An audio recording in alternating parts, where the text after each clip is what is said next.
Google imekuwa sehemu ya maisha yetu. Ukihitaji kitu, ukiwa na swali, kitu fulani kinakutatiza, unaenda Google, una search, unapata majibu. Kila kitu ambacho ni changamoto hapa duniani, Google imesaidia sana kwenye kurahisisha. Je, unajua historia ya Google mpaka hapa ambapo imefikia? Mnamo mwaka 1966, Larry Page pamoja na rafiki yake Brin walikuwa wanafunzi tu wa chuo ambacho kinaitwa Stanford University.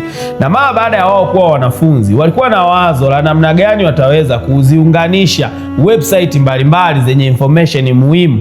Baada ya kuwa na wazo hilo, walipata idea ya kuweza kutengeneza search engine ambayo itakuwa na uwezo wa kuziunganisha hizo website mbalimbali, lakini waliita huo mfumo kwa jina la Backhub. Mara baada ya kuita huo mfumo kwa jina la Backhub, baadaye walikuja wakitransform na kuita Google. Mnamo mwaka 1998 Larry Page waliweza kuisajili sasa Google ikawa kama kampuni. Leo hii wazo ambalo lilianzishwa chuoni mwaka 1996 chuo cha Stanford University linasaidia mabilioni ya watu duniani kwenye kutatua changamoto zao mbalimbali.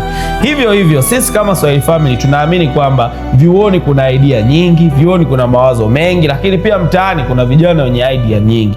Kama taifa tukizikusanya hizo idea na kuzipa support, zitaweza kutatua changamoto kubwa zaidi. Na ndio maana sisi kama Swahili Family App tumeamua kuanzisha platform ambayo itawaunganisha vijana na fursa mbalimbali, ikiwemo kuwaunganisha na wafanyabiashara pamoja na wateja sehemu ya kujifunza. Unachotakiwa kufanya ni kwenda Google Play Store, kudownload Swahili Family App. Application hii itakusaidia wewe kuuza bidhaa zako online, kujifunza kupitia AI, kupata connection, lakini pia kuchati na kuzungumza na watu mbalimbali.